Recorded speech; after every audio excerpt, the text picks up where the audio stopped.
Let's see if that great potential paid off.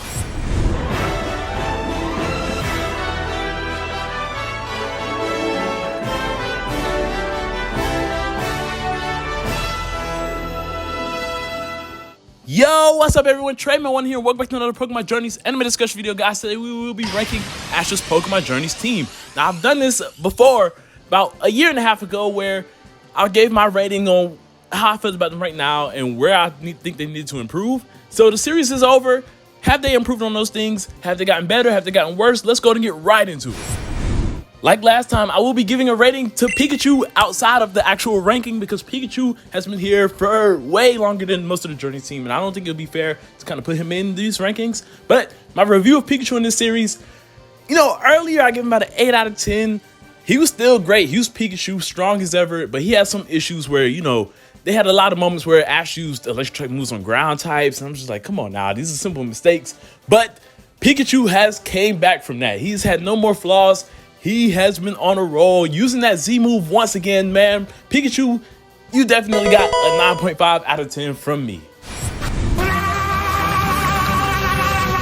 Unfortunately, he's still at the bottom of the list, and that is Drakefish. Now, as you all know, when Ash first caught Drakefish, I was not a fan, and I was pretty critical reviewing him back then, but I gotta say, he has grown on me a bit since then. Now, unfortunately, there's still some flaws with Drakefish. Drakefish, he was the newly hatched fossil, and he really didn't have as much development as he should have gotten. I feel like it's a Pokemon like this where it's like he has to get used to his body. We should have had an arc, or at least what a Journeys arc is, 3 episodes trying to figure out, just how Drakefish works, where Ash trying to take time to learn his moves and things like that.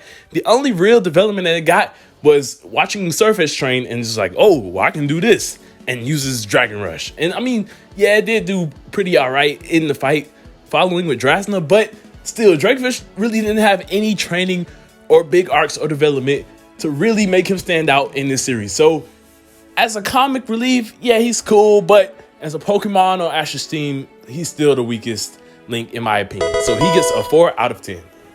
Next up on the list is Ash's Dragonite. Now, I know this is a shocker because Dragonite is one of my favorite Pokemon, and originally, Dragonite was number 2 on the list, but unfortunately, she's came down from there.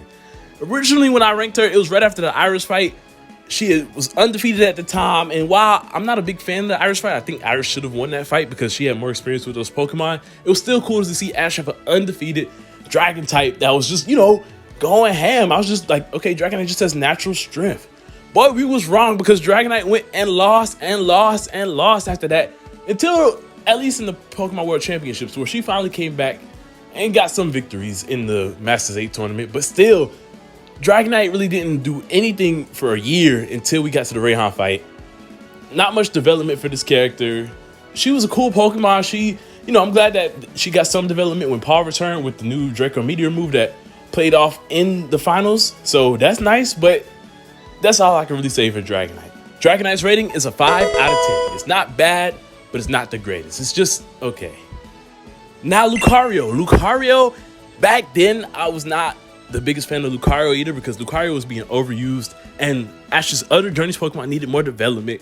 And it was just like, come on now, we keep developing Lucario or giving all the screen time and battles to Lucario while the other Journeys members aren't getting enough. I'll say they did a good job kind of taking a step back with Lucario a bit. Now, Lucario still has his flaws. The Bia fight was ridiculous, man. How many hits Lucario took versus Surfetch getting one-hitted? I was like, come on now. But I gotta say, in the Masters tournament, they kind of balanced that Lucario a bit better. It lost against Leon in a fair way. And the fight with Cynthia, while it's standing there taking, the max moves was a little BS. It's just like, what can you do? It's Journeys at this point. They made Lucario too overpowered. But other than that, I would say Lucario, it got better with me. Now, the Mega Evolution plot wasn't the best because I feel like it kind of gave it too easy compared to what we saw before with Alon and Karina and characters like that. But Lucario is a bit in the average, in my opinion. Like, compared to the other higher, ace Pokemon on Ash's team, Lucario really doesn't really stand out in my opinion or have anything too special for me. So Lucario's rating is the same, 5.5 out of 10. The original number 1 spot has came down to number 2. I know this shocks a lot of people because they were like, oh, he's biased to Surfetch. Surfetch is going to win. No, Surfetch. Now, Surfetch had a great arc. But Surfetch also has its flaws. Remember, after it got caught, Ash did nothing with it. I was like, what the heck, Ash? Then he finally had an arc, which was like, man, Surfetch was the best. He's finally, training his Pokemon. But after that arc, Surfetch took a backseat for the longest. And I'm just like, no, we were just getting their journeys. We were just getting the training that we needed. And then you take the step back with Surfetch. But then, it came back and got some more training again. It beat a Mega Evolution Pokemon, which is pretty good. And it did amazing in the Masters 8 tournament. Like, man, Surfetch, I gotta say, has the most memorable moments, in my opinion. While I wish I got some more development and some screen time as a Surfetch, that's mainly my main thing with this thing. Other than that, though, it's been pretty nice. I say the only thing really missing to finish his story is that it should have battled Wingstrom. Now, yes, it's cool that I got to battle Drasna because Drasna trained with Wingstrom, so that it's, in a way, he beat Wingstrom because Drasna was higher ranked than Wingstrom, or even if he didn't enter the tournament. But at the same time, I feel like Surfetch deserved that final fight with Wingstrom's Aegislash because Wingstrom trained them. It would have been just so perfect. The whole Chivalrous thing, sword versus shield, it would have been perfect, but unfortunately, Journeys didn't write that into the plot. Surfetch's rating is a 7 out of 10. In the number 1 spot, we have Ash's Mr. Mime. Mr. Mime, while he only had one battle, that was the best battle at Journeys ever, man. I love Mr. Mime. Nah, I'm just kidding. In the number 1 spot, we have Ash's Gengar. And I gotta say, Journeys definitely saved Gengar because when I ranked him before, whoo boy, all he had was loss after loss after loss. He had a great backstory, a great capture with, the whole being abandoned thing. I was like, man, this is such a great story. I can't wait to see what Journeys do with this. And then just make Gengar lose all the time. But it seems like Gengar and Dragonite switched places because Gengar got some pretty good development towards the end of Journeys. First off, it had the whole thing with Dynamaxing. And yes, Dynamaxing can be hard to write in because you don't really have to go through like hard training with Z moves and Mega Evolution with Dynamaxing because it's just kind of like, boom, you can just do it. But they did try to make a small plot where Gengar had to kind of earn his Gigantamax, which was pretty nice. After that, Gengar had the best development in the Paw episode. Finally, Gengar's backstory kind of plays into the series with Gengar, being the abandoned Pokemon.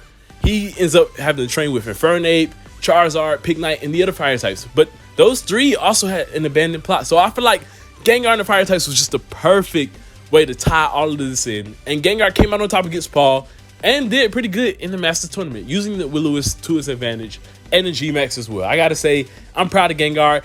He held, Lucario may have won the Rayhan fight, but Gengar was the one who held that fight down. The true MVP of Pokemon Journeys gets an 8 out of 10 in my book.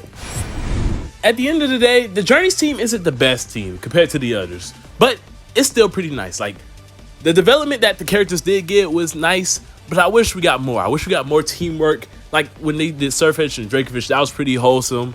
I wish we really got to see Lucario and Surfetch get to train together a lot. Dragonite could have got some more time, and Gengar was pretty good. Overall, compared to the other teams, I say it's probably about 3rd or 4th best. Yeah, they're the ones who won the World Championship, but in terms of development, characterization, and screen times, they weren't the greatest. In the comment section down below, let me know, though, what do you think of Ash's Journeys team? How would you rank them? And where would you place them amongst the other Pokemon teams? I would love to hear. Thank you all for watching. I hope y'all enjoyed. Don't forget to leave a like and subscribe. Trademan1, peace out.